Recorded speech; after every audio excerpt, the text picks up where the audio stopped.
നമ്മളെ വീട്ടിലെ food waste വലിയൊരു തലവേദനയാണ് അല്ലേ. അത് നമുക്ക് എവിടെ കൊണ്ടിട്ട് കഴിഞ്ഞ പ്രശ്നമാണ്, നമ്മളെ വീട്ടിൽ വെച്ച പ്രശ്നമാണ്. അപ്പോൾ അതിന് ഏറ്റവും സിമ്പിളായിട്ടുള്ളൊരു സൊല്യൂഷനാണ് ഈ വീഡിയോയിൽ ഞാൻ പറയുന്നത്. ഇങ്ങനത്തെ ഒരു ടാങ്കാണ്. ഇതൊരു ബയോഡൈജസ്റ്റർ അല്ലെങ്കിൽ ബയോഗ്യാസിൻ്റെ പ്ലാന്റ് എന്ന് പറയും. ഇങ്ങനത്തെ ഒരു ടാങ്ക് നമ്മളെ വീട്ടിൽ വാങ്ങി വെച്ചാൽ മതി. ഇതൊരു 1000 ലിറ്റർ വോളിയം ഉണ്ട്. ഡെയിലി നമുക്കൊരു 5 കിലോൻ്റെ അടുത്ത് വേസ്റ്റ് ഇടാൻ പറ്റും. ആകെ ചെയ്യേണ്ടത് നമ്മളിത് തുറക്കുക, ഇതിനുള്ളിലേക്ക് വേസ്റ്റ് ഇട്ട് കൊടുക്കുക. എന്നിട്ട് ഇതിൻ്റെ കൂടെ തന്നെ നമ്മളൊരു ബലൂണുണ്ട്. ആ ബലൂണിൽ ഇതിനുള്ളിൽ നിന്നുണ്ടാവുന്ന ഗ്യാസ് അതിൽ സ്റ്റോർ ചെയ്യും. ആ ഗ്യാസ് നമുക്ക് കത്തിക്കാൻ ഉപയോഗിക്കാൻ പറ്റും, കുക്കിങ്ങിനൊക്കെ യൂസ് ചെയ്യാം. അപ്പോൾ എന്താ ഗുണമെന്ന് വെച്ചാൽ നമുക്ക് LPGൻ്റെ ഉപയോഗം പകുതിയായിട്ട് കുറയ്ക്കാൻ പറ്റും. ഗ്യാസ് പ്രൊഡക്ഷൻ നമ്മളിടുന്ന വേസ്റ്റിനൊക്കെ ഡിപ്പെൻഡ് ചെയ്തിട്ടാണെങ്കിലും ഒരു ആവറേജ് നമുക്ക് അത്യാവശ്യം കത്തിക്കാനുള്ള ഗ്യാസൊക്കെ ഇതിൽ നിന്ന് കിട്ടും. പിന്നെ അതിൻ്റെ കൂടെ തന്നെ ഇതിൻ്റെ ഒരു സ്ലറി ഉണ്ടാവും. സ്ലറി എന്ന് പറഞ്ഞാൽ ഡൈജഷനൊക്കെ കഴിഞ്ഞിട്ട് ഇതിന് പുറത്തേക്ക് വരുന്നത്. അത് നമുക്ക് ചെടികൾക്കൊക്കെ നല്ല വളമായിട്ട് ഉപയോഗിക്കാൻ പറ്റും. വേറെ പുറത്തുനിന്ന് വളമൊന്നും വാങ്ങേണ്ടി വരില്ല. സിമ്പിൾ പ്രവർത്തനമാണ്. നമ്മൾ വീട്ടിലെ വേസ്റ്റും ഫുഡ് വേസ്റ്റ് എല്ലാ സാധനങ്ങളും നമുക്ക് ഇടാൻ പറ്റും. പിന്നെ നമുക്ക് കുറച്ച് കഞ്ഞിവെള്ളം അങ്ങനത്തെ സാധനങ്ങളൊക്കെ നമുക്ക് ഇതിൽ പറ്റും. പെട്ടെന്ന് അഴുകി പോകുന്ന സാധനങ്ങളാണ് നമുക്ക് ഏറ്റവും ബെറ്റർ ആയിട്ടുള്ളത്. എന്ന് വെച്ചാൽ നിലത്ത് വെച്ച് കഴിഞ്ഞാൽ നമുക്ക് സ്മെല്ല് വരുന്ന സാധനങ്ങളൊക്കെ നമുക്ക് ഇതിലിട്ട് കൊടുക്കാൻ പറ്റും. എന്നിട്ട് ഈ കാണുന്ന ബലൂണിനാണ് ഗ്യാസ് സ്റ്റോർ ചെയ്യുക. എന്നിട്ട് നേരെ നമ്മൾ സ്റ്റൗവിലേക്ക് പൈപ്പ് വഴി കൊണ്ടുപോകും. അതിൻ്റെ കൂടെ തന്നെ ഞങ്ങളൊരു ഫ്രീ ആയിട്ട് സിംഗിൾ ബേണർ സ്റ്റൗവ് ഉണ്ടായിരിക്കും. അത് പല ടൈപ്പിലുള്ള വരുന്നുണ്ട്. നിങ്ങളെ ഡിപ്പെൻഡ് ചെയ്തിട്ടിരിക്കും, എങ്ങനെയാണെങ്കിൽ നമുക്ക് ചെയ്യാൻ പറ്റും.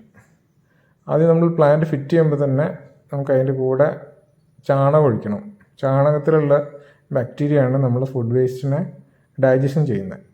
ആക്ച്വലി നമ്മളെ വയറ്റിൽ നടക്കുന്ന പോലെ ഡൈജഷനാണ് ഈ ഒരു പ്ലാന്റിനുള്ളിൽ നടക്കുന്നത്.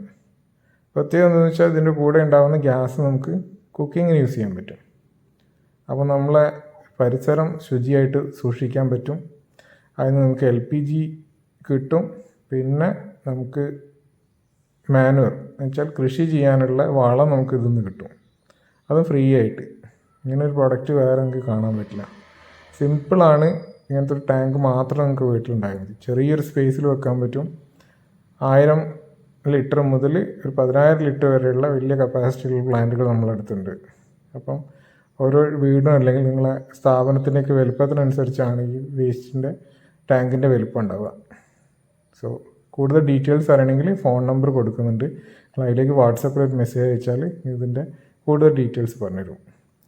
ഒരു ചായ ഉണ്ടാക്കുന്ന ഒരു വീഡിയോ ആണിത്. ഗ്യാസ് കത്തുന്നത് നിങ്ങൾക്ക് കാണാൻ പറ്റും. നല്ല ഫ്ലെയിമിലാണ് കത്തുന്നത്. ജസ്റ്റ് നമ്മൾ സാധാ LPGൻ്റെ സ്റ്റൗ യൂസ് ചെയ്യണ പോലെ തന്നെ നമുക്കിത് യൂസ് ചെയ്യാൻ പറ്റും. പിന്നെ ഉള്ളതെന്ന് വെച്ചാൽ അതിൽ ഗ്യാസ് പ്രൊഡക്ഷൻ നമ്മളെ വീട്ടിൽ ഇടുന്ന വേസ്റ്റിന് അനുസരിച്ചിരിക്കും. നമ്മൾ എങ്ങനത്തെ വേസ്റ്റാണ് ഇടുന്നത്, ചക്ക മാങ്ങ പോലുള്ള സാധനങ്ങളൊക്കെ ആണെങ്കിൽ നമുക്ക് നല്ല ഗ്യാസ് ഉണ്ടാവും. അതുകൊണ്ടില്ല നല്ല അടിപൊളിയായിട്ട് തിളയ്ക്കുന്നുണ്ട്. നമ്മളെ ചായ പെട്ടെന്ന് തന്നെ ചായ റെഡി ആയിട്ടുണ്ട്. ചായ മാത്രമല്ല നമുക്ക് എല്ലാ ഫുഡും നമുക്ക് ഇതിൻ്റെ ഉള്ളിൽ ഉണ്ടാക്കാൻ പറ്റും. അപ്പോൾ കൂടുതൽ വിവരങ്ങൾക്ക് നമ്മളെ വാട്സപ്പിൽ ഇങ്ങ് മെസ്സേജ് ചെയ്യാം, അല്ലെങ്കിൽ യൂട്യൂബ് ചാനലിൽ നോക്കിക്കഴിഞ്ഞാൽ കൂടുതൽ വീഡിയോസ് ഉണ്ട്.